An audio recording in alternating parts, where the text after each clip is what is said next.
विनायकमूर्ति की जय। गोपिका जीवनस्मरणं गोविंद गोविंद। जानकीकान्तस्मरणं जय जय राम राम। नमः पार्वतीपतये हर हर महादेव। सद्गुरुनाथ महाराज की जय। आंजनेय मूर्ति की जय। स्मृते सकलकल्याणभाजनं यत्र जायते पुरुषस्तमजं नित्यं व्रजामि शरणं हरिं। यशिवो नाम रूपाभ्यां या देवी सर्वमंगला तयोः संस्मरणात् पुंसां सर्वतो जयमंगलम्। नारायणं नमस्कृत्य नरं चैव नरोत्तमं देवीं सरस्वतीं व्यासं ततो जयमुदीरयेत्। योगीन्द्राय नमस्तस्मै शुकाय ब्रह्मरूपिणे संसारसर्पदष्टं यः विष्णुरातममुमुचत्। कृष्णाय वासुदेवाय हरये परमात्मने प्रणतः क्लेशनाशाय गोविन्दाय नमो नमः। भक्तवात्सल्यजलधेः परमानन्दरूपिणः अस्मदाचार्यराजस्य प्रपन्नोऽस्मि पदाम्बुजम्। त्र्यम्बकपुराधीशं गणाधिपसमन्वितं गजारूढमहं वन्दे शास्तारं कुलदैवतं। बुद्धिर्बलं यशोधैर्यं निर्भयत्वमरोगता अजाड्यं वाक्पटुत्वं च अनुमत्स्मरणात् भवेत्। ओम श्री राधा रुक्मिणी सत्यभामा समेत श्री गोपालकृष्णाय परब्रह्मणे नमः। ओम सद्गुरु चरणारविन्दाभ्यां नमः। वाग्देव्यै नमः। ओम हनुमते नमः। श्रीहरये नमः। ततोराभ्यनुज्ञातः कृष्णया सह बन्धुभिः ययो द्वारवतीं ब्रह्मन् सार्जुनो यदुभिर्वृतः विदुरः तीर्थयात्रायां मैत्रेयादात्मनो गतिं ज्ञात्वा गात्थास्तिनपुरं तया वाप्तविवित्सितः। तद्बन्धुमागतं दृष्ट्वा धर्मपुत्रः सहानुजः धृतराष्ट्रो युयुत्सुश्च सूतः सारस्वतः पृथक्। गान्धारी द्रौपदी ब्रह्मण्ये सुभद्रा चोत्तरा कृपी अन्याश्च जामयः पाण्डोः ज्ञातयः ससुता स्त्रियः।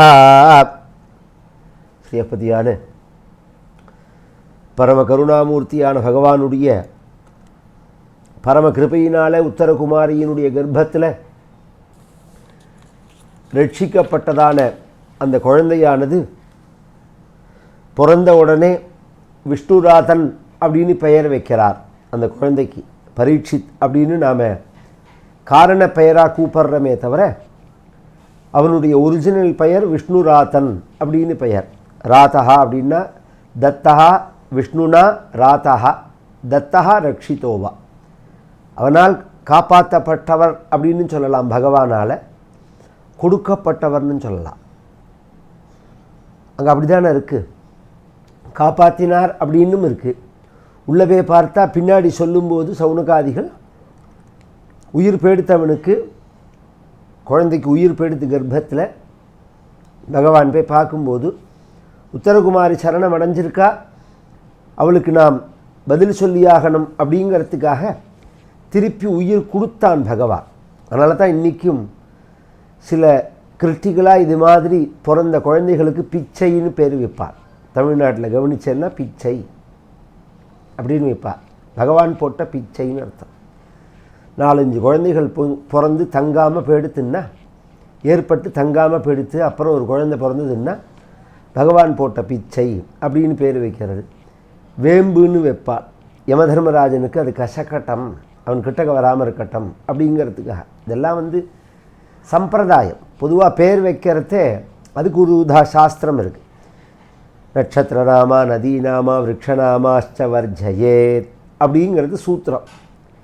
நதிகளுடைய பெயரை சொல்லக்கூடாது, வைக்கக்கூடாது குழந்தைகளுக்கு. நட்சத்திரங்களுடைய பெயரை வைக்கக்கூடாது. விரக்ஷநாமாச்ச வர்ஜயேத், மரங்களுடைய பெயரை வைக்கக்கூடாது. சரி, இப்போ நட்சத்திரங்களுடைய பெயரை வைக்கிறா, நதிகளுடைய பெயரை வைக்கிறா அப்படின்னா இதெல்லாம் சில அம்பாளுடைய ஸ்தோத்திரங்களில் அஷ்டோத்திரங்களில் பெயராக வந்திருக்கும். அதனால் அந்த பெயரை யூஸ் பண்ணுறாளே தவிர நார்மலாக அந்த பெயரை வைக்கக்கூடாது. கவனிச்சல, இப்போ காவேரின்னு பேர் வைப்பா, தாமிரபரணின்னு பேர் வைக்க மாட்டா.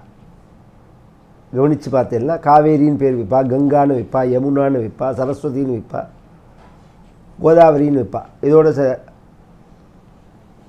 அதுக்கு மேலே பேர் வைக்க மாட்டா. சிந்துன்னு கூட பேர் வைக்கலாம். இதெல்லாம் அர்ச்சனையில் வந்திருக்கு. நர்மதாங்கிறது எல்லாமே அர்ச்சனையில் வந்திருக்கு. இதே சில பெயர்கள் தென்பெண்ணை, வடபெண்ணை, பயஸ்வினின்னு பாலா இருக்குது பெயர், பயஸ்வினின்னு பேர் வைக்கலாமே. அப்படிலாம் வைக்கிறது இல்லை. நட்சத்திர நாம பெயர்கள் வைக்கக்கூடாது. சித்ரான்னு பேர் வைக்கிறதோ, அனுராதான்னு பேர் வைக்கிறதோ, சுவாத்தின்னு பேர் வைக்கிறதோ சாஸ்திரம் அதெல்லாம் கூடாதுங்கிறது. நான் சொல்லிடும்பொழுது சாஸ்திரம்.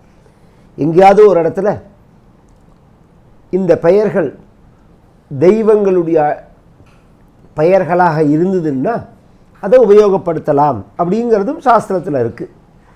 நேர் நதிகளுடைய, மரங்களுடைய, நட்சத்திரங்களுடைய பெயரை உபயோகப்படுத்தக்கூடாது. நட்சத்திரநாமா, நான் சொல்கிறது சாபஸ்தம்ப சூத்திரம். நட்சத்திரநாமா, நதீநாமா, விரக்ஷநாமாச்ச வர்ஜயேத் அப்படிங்கிறது சூத்திரம்.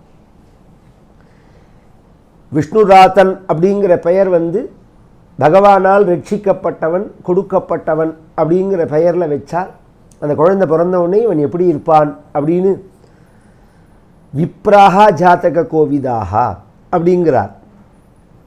கவனித்து கேட்கணும். ஜாதக கோவிதாகான்னு சொல்லலை. ஜோசியம் யார் வேணாலும் சொல்லலாம், பலன் எல்லாரும் சொல்லிட முடியாது, பரிகாரம் எல்லாரும் சொல்ல முடியாது. கேரளாவில் கொல்லங்கோடு கிராமத்தில் ஒரு குழந்தை பிறந்து அந்த குழந்தையினுடைய ஜாதகத்தை எடுத்துன்னு பணிக்கட்ட போனான். எப்படி இருக்குது இந்த குழந்தை பார்க்கலாம் அப்படின்னு. இவனுக்கு ஒரு வயசில் கரெக்டாக கண்டம் இருக்குது, ஒரு வயசு தான் அந்த குழந்தை இருப்பான் அப்படின்னு சொல்லிட்டாவா. அதே கொல்லங்கோடில் எங்கள் தாத்தாவோட சப்தாகம் நடக்கிறது. அந்த குழந்தைக்கு 6 மாதம் 8 மாதம் இருக்கும்போது அந்த தம்பதிகள் காலில் குழந்தைய போட்டு அழுதா, இது மாதிரி பண்ணிக்கிற சொல்கிறார் அப்படின்னு. தாத்தாவும் ஒரு நிமிஷம் பார்த்துட்டு, ஆயுசு பரிந்தம், ஆயுசு மட்டும் நிர்ணயமாகவும் சொல்லலாம், நிர்ணயமாகவும் சொல்லக்கூடாது அப்படின்னும் இருக்குது. அடித்து சொல்லக்கூடாதுன்னு இருக்குது. யாருக்கு அப்படின்னா, யாரால் அதை மாற்றிக்க முடியுமோ அவள்கிட்ட. பூர்வ புண்ணிய ஸ்தானம் இருந்து, தெய்வ பலம் இருந்து, பிராமணானுடைய ஆசீர்வாதங்கள் இருந்ததுன்னா இந்த அபமூர்த்திகளை மாற்றிவிடலாம் அப்படின்னும் இருக்குது. சிலது கன்ஃபார்மாக சொல்ல முடியும் அப்படின்னும் இருக்குது. ஒரு ராஜாட்ட ஒரு ஜோசியர் இருந்தார். இந்த ராஜாவுக்கு ஒரு குமாரன் பிறந்தான். அவன் ஜாதகத்தை கணிக்கும்போது அவர் சொன்னார், இவன் பண்ணி தாக்கி இவன் உயிரை விட்டுடுவான் அப்படின்னார். எத்தனை வயசில் அப்படின்னு கேட்டார். இந்த வயசு இந்த நாள் அப்படின்னு ஒன்று. ராஜா என்ன பண்ணினான், அவனை ரட்சிக்கணும் அப்படிங்கிறதுக்காக அரண்மனையை விட்டு வெளியில் விடாமல் ஒரு ரூமில் வச்சு சாத்திட்டான். அங்கேயே 2-3 நாள் அங்கேயே சாப்பாடு, அங்கேயே குளியல், அங்கேயே விவகாரம். அந்த நாள் கழித்து தான் அவனை வெளியில் விடணும் அப்படிங்கிறதுக்காக அன்றைய தினம் கார்த்தால பார்த்துட்டு போனான், மத்தியானம் பார்த்துட்டு போனான், சாயங்காலம் பார்த்துட்டு போனான். உயிரோடு இருக்கான். என்றைக்கு உயிர் போகணும்னு சொல்லியிருக்காரோ அன்றைக்கி. மறுநாள் கார்த்தால பார்க்குறான், உயிர் இல்லை, செத்து கிடக்கான். அடித்து மண்டை காயப்பட்டு ரத்தம் கீழே வந்திருக்கு. எப்படின்னு பார்த்தா அங்கே அந்த ராஜாங்கத்தில் வேட்டையாடின மிருகங்கள்லாம் முகத்தோடு வச்சுருப்பாளோன்னு, மான், சிங்கம், புலி, கரடிலாம் அப்படி செவத்தில் வைப்பா. ஒரு காலத்தில் பார்த்தெல்லாம் தெரியும், கொம்போடையே இருக்கும், ஒரிஜினலே, ஆர்டிஃபிஷியல் கிடையாது. அது மாதிரி அந்த ராஜா ஒரு பன்னியை வச்சுருக்கான். இவன் பால் விளையாடும்போது அந்த பால் அந்த மாட்டி இருக்கிற அது மேலே, பன்னி மேலே பட்டு அது மேலே இவன் தலை மேலே விழுந்து அங்கேயே செத்து போயிட்டான். அதனால் அந்த ஜோசியருக்கு வராகமிகிரர் அப்படின்னு பெயர் கொடுக்குறார், டைட்டில் கொடுக்குறார். இன்றைக்கி வராகமிகிரரோட ஜோதிஷ சாஸ்திரம் தான் பிரதானமானது. ஜோதிஷம் நம்ம பார்க்குறோமே, பராசர ஹோரையெல்லாம் 18 பேர் சொல்லியிருந்தாலும் வராகமிகிரரை தான் எடுத்துக்கிறது. ரொம்ப ஆச்சரியமாக இருக்கும்.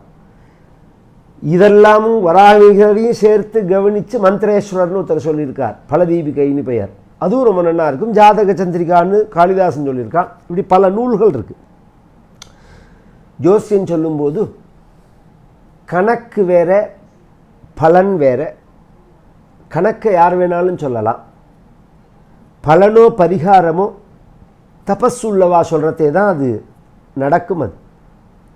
அதனால தான் தமிழில் ஒரு வச்சனம் பாலஜோசியம் விருத்த வைத்தியம் அப்படின்னு சொல்லுவார்கள். வயசானவர்கள்ட்ட தான் வைத்தியம் பண்ணிக்கணும், அப்போ தான் அனுபவம் இருக்கும் அவளுக்கு. பல 1000 பேரை கொண்டு வர வைத்தியம் சொல்கிறோமோ, ஏகப்பட்ட பேருக்கு வைத்தியம் பண்ணி அனுபவம் இருக்கும். கற்று கூட்டிகிட்ட போய் உடம்பை காமிச்சா அது சரியாக வராது. அப்புறம் கை போய்டும், கால் போய்டும், பின்னாடி டிவியில் மூஞ்சியில் அழுது பிரயோஜனம் கிடையாது. போய்டுன்னா போயிடுத்து தான். அது ஒரு ஃபேமிலி டாக்டர்னு தருப்பா அந்த காலத்துலலாம், நம்பி கொடுப்பாள். இப்போல்லாம் எல்லாம் ஒன்றுமே குறைஞ்சி போயிடுது. எல்லா டிவிஷனுமே நாசமாக்கப்பட்டுடுத்து. அதுதான் இந்த பிரச்சனை. தகுதி இல்லாதவர்கள் கையில் போனதுனால எல்லாமே குட்டிச்சவராக போயிடுது.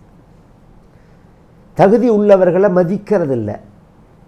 அவன் 100க்கு 100 மார்க் வாங்கினான்னா அவனுக்கு ஒரு சீட்டு கிடைக்கும். இப்போ நான் என்ன சொல்கிறேன்னா, எல்லாரும் படித்து முன்னேறி வரணுங்கிறதெல்லாம் வாஸ்தவம் தான். நீ முதல்ல அவனை வில்ல விடு, படித்தவனுக்கு கொடுத்துரும். நீ யாருக்கு கொடுக்கணுங்கிறியோ அவனுக்கும் கொடுத்துட்டு போ, வேண்டாம்னு சொல்லலை. நீ படித்தவனுக்கு கிடையாதுன்னு சொன்னேன்னா அப்புறம் அவனுக்கு உனக்கு தான் நஷ்டம். அது திறமசாலிகளை நாம் ஒதுக்கினோம்னா நம் தேசம்தான் குட்டிச்சவராக போகும். அது ஜனங்களுக்கு, அரசாள்பவர்களுக்கு அது புரியணும். அது ஜாதி, மதம், சமூகம் அந்த பேச்சே கிடையாது. யார் திறமசாலியோ சுயமாக படித்து எவன், ஏன்னா படிப்பில் பிறந்தத்துலேருந்தே புத்திசாலியாக இருப்பார்கள் சில பேர்கள். அது மாதிரி உள்ளவர்களை நாம் ஒதுக்கக்கூடாது, அவர்களுக்கு முன்னுரிமை கொடுக்கணும். நாம் யாரெல்லாம் முன்னேற்றணும்னு நினைக்கிறோமோ அவர்களையும் தனியாக முன்னேற்றணும். அப்படி இருந்தால் தான் இந்த தேசமானது சுபிக்ஷமாகும். விருத்த வைத்தியம் வயசானவர்கள்ட்ட பண்ணிக்கணும். பால ஜோசியம்னா சின்ன குழந்தைன்னு அர்த்தம் இல்லை. பாலேன்னு ஒரு மந்திரம், இந்த ஜோசியத்துக்கு அது ரொம்ப முக்கியம். அதுதான் இல்லை, வாக் சித்தியை கொடுக்கக்கூடிய வாக்வாதினியோ அம்பாலோடதோ அந்த அந்த திவ்ய ஞானம் இருக்கணும். அதுக்கு ஒரு ஜாதகத்தை பார்த்தாலே அந்த கிரகங்களுடைய சலனம் தெரியணும். என்ன ப்ராப்ளத்துக்கு வராங்கிறது புரியணும். முன்னாடி நீங்கள் நடந்ததை சொல்லியோ பின்னாடி அது விஷயம் இல்லை. இப்போ என்ன ப்ராப்ளம், இதுக்கு என்ன சொல்யூஷன், அதுதான் நம்ம பேசுகிறோம்.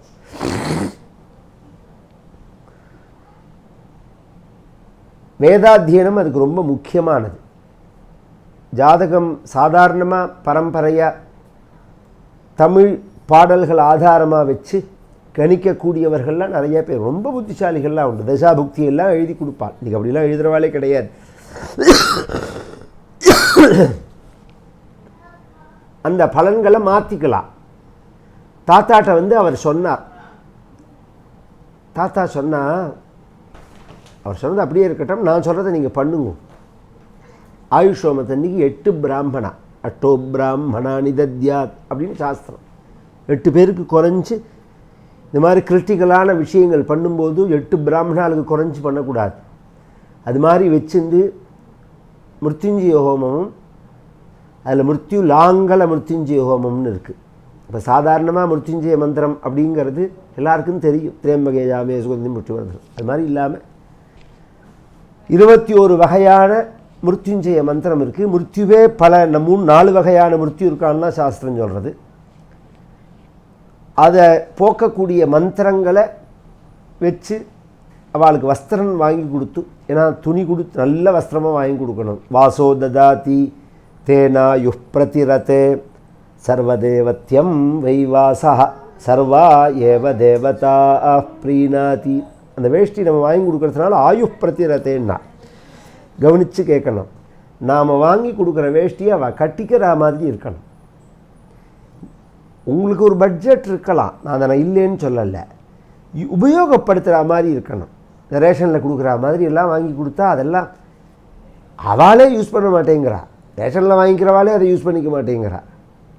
இதெல்லாம் கட்டிக்கிறதுக்கு சிரமமாக என்ன இருக்குன்னா அதெல்லாம் எப்படி கட்டிக்க முடியும்னு சொல்லுவோம். நல்ல குவாலிட்டியான வேஷ்டியை வாங்கி கொடுத்து அவசியம் பண்ணணும். அது மாதிரி பண்ணினால் ஆயுஷ்வமங்கள்லாம் முடிஞ்சுது.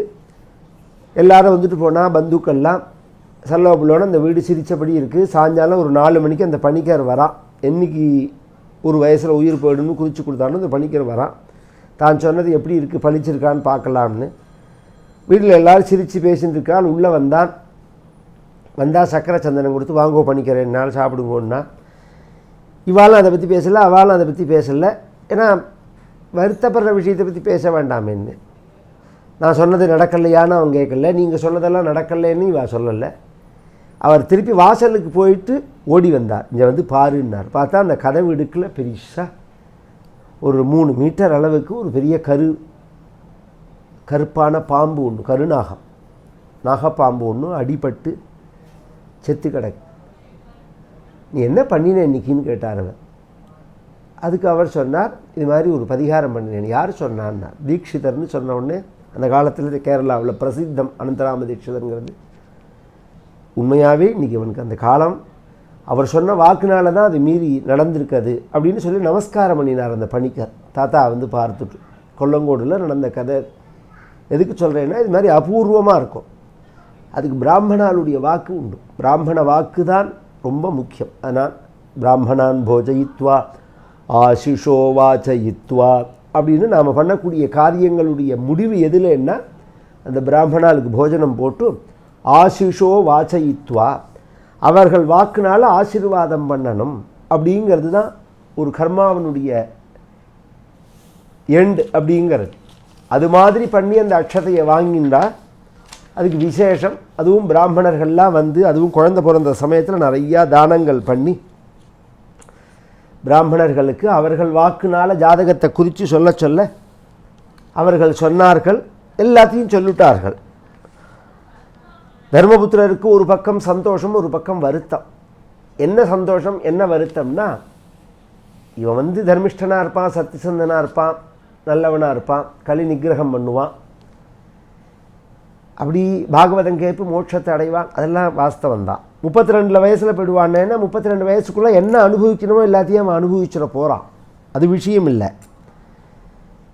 பிராமண சாபத்தை அடைஞ்சுங்கிறார், அதுதான் இந்த ப்ராப்ளமே. ஏன்னா இது கண்டினியூ ஆறுது இந்த குடும்பத்தில். சிலதை ஸ்டார்ட் பண்ணி விட்டுட்டோம்னா அது அப்புறம் எண்டு பண்ணுறது கஷ்டம். குடும்பங்கள்லேயே சில பாபங்கள், சில சாபங்கள், சில தாபங்கள் அது வராமல் குடும்பத்தில் பார்த்துக்கணும் நாம். அது வந்துடுத்துன்னா அதுக்கப்புறம் அதுக்கு பரிகாரம் பண்ணினா அடங்கினா மாதிரி இருக்கும். அப்புறம் 2 தலைமுறை கழித்து திருப்பி தலையை தூக்கும், இப்படி பண்ணும். என்ன பரிகாரம்னு புரியாது. நல்ல மகான்களை பார்த்து அவர்கள் மூலமாக பண்ணுறதே தான் அது நிச்சேஷமாக சரியாகும். நாம் என்னமோ ஏனோ தானோன்னு பண்ணுற பரிகாரங்கள்லாம் தற்காலிகமான சாந்தியை தான் அதுக்கு கொடுக்கும். அது பிரேத சாபம், அது மாதிரி பிராமண சாபம், யதி சாபம், சுமங்கலி சாபம், இதெல்லாம் அது மாதிரி உள்ள விஷயங்கள். இது இந்த பிராமண சாபத்தை ஆரம்பித்து வச்சவர் யாருன்னா பீஷ்மாச்சாரியால் தான்.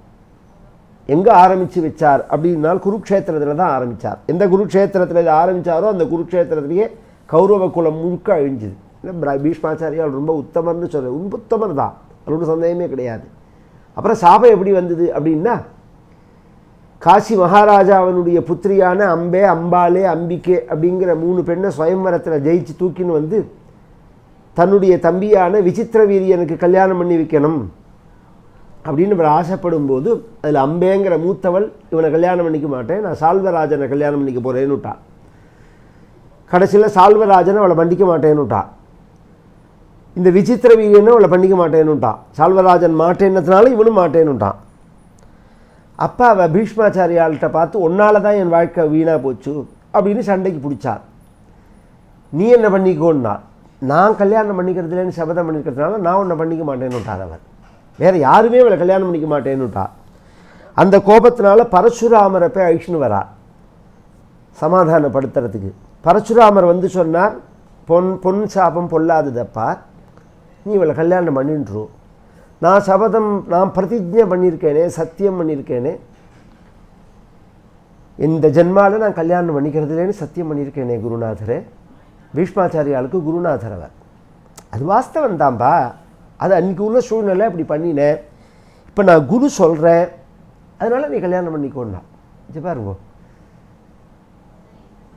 ஒருத்தர் சொன்னாங்கிறதுக்காக என்ன பண்ண முடியுமோ அதுதான் பண்ண முடியும், எல்லாம் பண்ணிவிட முடியாது. தெஜேச்ச பிருதிவி கந்தம் ஆபஸ்சரசமாத்மனா ஜோதிஷ்டேத் ததேத்ரூபம் ஸ்பர்ஷம் வாயுகுணம் தியஜேத். பூமி வந்து வாசனை இழந்தாலும் இருக்கும், இழந்தாலும் இழக்கும். ஜலம் சுவையை இழந்தாலும் இழக்கும். நெருப்பு ஒளியை இழந்தாலும் இழக்கும். காற்று ஸ்பரிசத்தை இழந்தாலும் இழக்கும். ஆகாசம் சப்தத்தை இழந்தாலும் இழக்கும். சூரியன் ஜோதி இழந்தாலும் இழப்பான். தர்மராஜன் தர்மத்தை இழந்தாலும் இழப்பான். இந்த பீஷ்மன் சத்தியத்தை இழக்க மாட்டான். அப்போ உனக்கு எனக்கு சண்டை வரும்னா பேஷா வரட்டம்னா. 2 பேருக்கு சண்டை குருக்ஷேத்திரத்தில் 28 நாள் நடக்கிறது. அதெல்லாம் கரெக்டு தான். இவர் என்ன பண்ணுறார், பிரதிஸ்மிருத்தின்னு ஒரு மந்திரம் ஒன்றும், அது வந்து எதிராளிக்கு வந்து பராளிக்கு அட்டாக்க கொடுக்கக்கூடிய மந்திரம். அது இது வந்து ஒரு இது மாதிரின்னு வச்சுக்கோங்களேன். நம்மளோட போட்டி போட வரான்னா அவள் பலகீனமாகிடுவாவா, அவளால் வந்து நரம்புகள்லாம் தளர்ச்சியாக போயிடும், அவர்களால் சண்டை போட முடியாது அப்படிங்கிற நிலைக்கு ஆகிடுவாவா அந்த மந்திரத்தை ஜெபம் பண்ணினா. 26 நாள் 27 நாள் இவாளுக்குள்ள யுத்தம் நடந்து சமமாக இருக்கிறதுனால 28வது நாள் அந்த மந்திரத்தை உபயோகப்படுத்திட்டார் பீஷ்மாச்சாரியா. பரசுராமர் கையிலேருந்து அப்படி கை காலெலாம் அப்படி பார்த்தேன்னா, சில பேர் பார்த்தேன்னா அப்படி நடுங்கிட்டே இருக்கும். அது அந்த மந்திரத்தினால ஜெபம் பண்ணினா இந்த வியாதி வரும். இயல்பாக வியாதி வரும் சில பேருக்கு, இப்படி கை காலெலாம் நடுங்கிட்டே இருக்கும். அந்த மந்திரத்தை ஜெபம் பண்ணாலும் அந்த வியாதி வந்துடும்.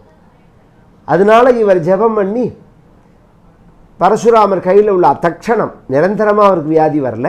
அந்த க்ஷணம் கையை விட்டு எல்லாம் நழுவி கீழே விழ இப்படின்னு விட்டார், உங்கள்கிட்ட நான் தோற்று போயிட்டேன் அப்படின்னு விட்டார். இந்த தோற்று போகிறது சண்டை போட்டு தோற்று போனால் விஷயம் வேறு, ஒரு பிரயோகம் பண்ணி தோற்று போனதுனால அது ஒரு சாபமாக போயிடுது. அதுக்கு அடுத்தது இப்படி ஒருத்தரை பிடிச்சிட்டா அப்புறம் வரிசையாக பிடிக்கும். ஜாதகத்தை பார்த்தா தெரியும். இந்த கேது இருக்காம்பா இருக்கும் ஜாதகத்தில் 1, 5, 9 இந்த 3 இடத்துக்குள்ளே எந்த இடத்துல இருந்தாலும் அந்த ஜாதகம் ராஜயோக ஜாதகம் அப்படின்னு சொல்லுவா ஜோசியா எல்லாருமே. வாஸ்தவம் 1, 5, 9 கேது இருந்தால் ராஜயோக ஜாதகம் அது. ஆனால் பிராமண சாபம் உள்ள ஜாதகம். 1, 5, 9 கேது இருந்தால் அவனுக்கு பிராமண சாபம் உள்ள குடும்பம் அது அப்படின்னு தெரிஞ்சுக்கலாம். இந்த பிராமண சாபம்ங்கிறது வேதம் படித்த பிராமணா, ஜாதியினால் பிராமணா இல்லை. வேதம் படித்த பிராமணாளுடைய சாபத்தை வாங்கினா அது ஆடு கடித்த செடியும் பிராமண சாபம் அடைஞ்ச குடும்பமும் வளராதுன்னு கிராமத்தில் பழமொழி. ஆடு கடித்த செடி இருக்கு பாருங்க, அது வளரவே விடாது. அதை ஆடு அது வாய்ப்பட்டதுனாலும் அது சரியாக வளராது. அது மாதிரி பிராமண சாபம் அடைஞ்ச குடும்பமும் வளராது. அதாவது மேலே ஏறுற மாதிரி இருக்கும், பொத்துன்னு கீழே 4 படி ஏறினா 6 படி கீழே இறங்கும். அது மாதிரி ப்ராப்ளங்கள்லாம் வரும். இதுக்கு நல்ல ஜோசியால் பார்த்து எப்படி இருக்குங்கிறத பார்த்து தான் பரிகாரம் பண்ணணும். முக்கியமாக துவாதசி அன்னைக்கு எல்லோரும் கவனித்து கேட்க வேண்டிய விஷயம், துவாதசி அன்னைக்கு பிராமண போஜனம் பண்ணி வைக்கணும். ஏன் அப்படின்னா அமாவாசை அன்னைக்கு நாம் ஒரு பிராமணனுக்கு சாப்பாடு போட்டோம்னா அந்த மாதம் பண்ணின புண்ணியம் முழுக்க நமக்கு வரும்.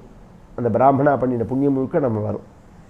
துவாதசி அன்னைக்கு ஒருத்தருக்கு சாப்பாடு போட்டோம்னா அமா லக்ஷந்து துவாதசியாம் அப்படின்னு, லக்ஷம் அமாவாசை அன்னைக்கு சாப்பாடு போட்டால் என்ன பலனோ அந்த பலன் ஒரு துவாதசி அன்னைக்கு ஸ்ரோத்ரிய பிராமணாளுக்கு. இப்போ அன்னதானம்ங்கிறது வேறு விஷயம். ஒரு 10 பேர் ஏழைகளுக்கு நாம் அன்னதானம் பண்ணி வைக்கிறோம்னா அது ஒரு தனி புண்ணியம். அது ஆனால் குட்சௌ திஷ்டது எஸ்யான்னம் வேதாபியாசேன ஜீரியத்தே அப்படின்னு, யாருடைய வயத்தில் நாம் போடுற சாப்பாடானது வேதம் சொல்லி ஜெரிமானம் ஆறதோ அந்த சாப்பாடு போட்டவா குலம் ஏகோத்தரம் சதம் அப்படின்னு 101 தலைமுறை கரையேறும் அவர்களோடது அப்படின்னு. இல்லை சார் துவாதசி நான் சாப்பாடு போட முடியுமா, எனக்கு அதுக்கு சௌகரியமும் கிடையாது, இப்படி சில பேர் சொல்லலாம். இன்னும் சில பேர் சொல்லலாம் நம்ம போடுற தகுதியில் உள்ள எல்லாரும் போட்டாலும் எல்லோரும் சாப்பிட முடியாது, ஆச்சாரமாக இருக்கணுமே அது. அப்போ என்ன பண்ணலாம்னா அதுக்கு ஒரு வழி, அவள் சாப்பாட்டுக்குள்ள பணத்தை கொடுத்துட்றது, இல்லை சாமானாக வாங்கி கொடுக்கறது. சாமானாக வாங்கிக்கிறவாளாக இருந்தால் சாமானாக வாங்கி கொடுக்கலாம். இல்லைன்னா ஒரு 500 ரூபாயோ 1000 ரூபாயோ ஒரு மாதத்துக்கு துவாதசி அன்னைக்கு வச்சுக்கோங்க, ஒரு 2 நாள் 2 சாப்பாட்டுக்கு அப்படிங்கிற மாதிரி மாதம் ஒரு 1000 ரூபா கொடுக்குறது அப்படின்னு வச்சுக்கலாம். இதெல்லாம் நம்ம பெரியவா பண்ணின்னு வந்த தர்மங்கள். இந்த தர்மங்கள்லாம் இருக்குது பாருங்க. ஆனந்தா பிச்சை லக்ஷ்மண ஐயர் அப்படின்னு மெட்ராஸில் இருந்தார். அவர் எங்கள் தாத்தா சொல்லி சேங்காலிபுரம் தஞ்சாவூர் ஜில்லாவில் உள்ள எல்லா ஆகிதாக்னிகள் யாகம் பண்ணினவாளுக்கும் துவாதசி அவள் மணி ஆர்டர் அனுப்புவாள். துவாதசிக்கு 2 நாள் முன்னாடி போஸ்ட், அன்றைக்கெலாம் மணியாக போஸ்ட் தானே, மணி ஆர்டரில் பணம் அனுப்புவாள். அன்றைக்கி 12 ரூபா, நான் சொல்கிறது 40 வருஷம் முன்னாடி சொல்கிறேன். 12 ரூபா அனுப்புவேன் அழுக்காமல். இது இன்றைக்கி இப்படி ஒரு சுவிட்சை தட்டி விட்டால் ஃபோனில் பணம் மாறுறது இது பெரிய விஷயம் இல்லை. இந்த போஸ்ட் கவர்மெண்ட் ஆஃபீஸிலெல்லாம் இந்த பிஎஸ்என்எல் தபால் ஆஃபீஸை இன்றைக்குமே போஸ்ட் ஆஃபீஸை மாற்ற முடியல. அதே பழைய மெத்தட்லேயே அவள் இருக்கா. 4 கவருக்கு மேலே சேர்த்து கொடுத்தா இந்த ஆஃபீஸில் கொடுக்காதீங்கோ, ஹெட் ஆஃபீஸ் போகுங்கிறான். இந்த நிலையில் தான் இன்றைக்கி இருக்குது. அன்றைக்கி ஒரு 10 மணி ஆர்டரில் 50 மணி ஆர்டர் அனுப்பணும்னா எவ்வளோ பிரச்சனை. அழுக்காமல் பண்ணினான். எதுக்கு சொல்கிறேன்னா அது மாதிரி தர்மங்கள்லாம் தூக்கி விட்டுவிடும் குடும்பத்தை. நாம் அது மாதிரி யார் நம்ம மனசுக்கு நல்ல இதில் பணக்காரா ஏழைங்கிறது விஷயம் இல்லை. சில பேர் சொல்லுவா இவள் ரொம்ப பணக்காரா இருக்கா, இவாளுக்கு நம்ம அனுப்பணுமான்னு. சோத்திரியனாக இருக்கணும், அதுதான் முக்கியம். தகுதி உள்ளவனாக இருக்கணும். அன்னதானம் வேறு, இது வேறு. திரும்ப திரும்ப மனசில் வாங்கிக்கோங்க. நீங்கள் 10 பேர் ஏழைகளுக்கு சாப்பாடு போடுறது அது தனி விஷயம். நான் சொல்கிறது அப்படிங்கிறது ஸ்ரோத்ரிய போஜனம்ங்கிற பிராமண போஜனம் துவாதசி அன்னைக்கு. இது இந்த பிராமண சாபத்தை போக்கும். பீஷ்மாச்சாரியால் அந்த சாபத்தை அடைஞ்சார். அதுக்கு அடுத்தது பாண்டுவுக்கு அந்த சாபம் உண்டு. விசித்திர வீரியனுக்கே ஒரு சாபம் உண்டு. அதுக்கு அடுத்தது பாண்டுக்கு ஒரு சாபம் வந்தது, பிராமண சாபம் வந்தது. அதுக்கு அடுத்தது தர்மபுத்திரருக்கு ஒரு பிராமண சாபம் உண்டு, மகாபாரதத்தில் இருக்குது. அதுக்கு அடுத்த குழந்தையா இவன் அடைய போகிறான். இப்படி கண்டினியூ ஆகிறதே இவன் புள்ள ஜனமேஜனுக்கு பிராமண சாபம் வர போகிறது பின்னாடி பார்த்தோம்னா. இப்படி ஒரு தொடர்ச்சியாது வரதே அப்படின்னு வருத்தப்படுறார். இப்படி ஒரு குடும்பத்தில் இருக்கே அப்படின்னு. அது மாதிரி பிதிருசாபங்களை ஜாதகத்தில் குளிகனை வச்சு பார்த்தா சொல்லலாம், மாந்தியை பார்த்தா எங்கே இருக்காருங்கிறத வச்சுன்னு சொல்ல முடியும். இதெல்லாம் ஓரளவு போக்கிக்கணும். நம்ம முன்னேறமோ இல்லையோ தடைகளை விளக்கணும் நம்மளை விட்டு. அது ரொம்ப அவசியம். அது இதில் நம்பிக்கை உள்ளவாளுக்கு சொல்கிற விஷயம் அது. அதனால இவர் தர்மபுத்திரர் வருத்தப்பட்டார். ஒரு பக்கம் சந்தோஷம், இவ்வளோ சத்தாமல் இருக்க போகிறான், நல்லவனாக இருக்க போகிறான், உயர்ந்தவனாக இருக்க போகிறான் அப்படிங்கிறதெல்லாம் கேட்குறது சந்தோஷமாக தான் இருக்குது.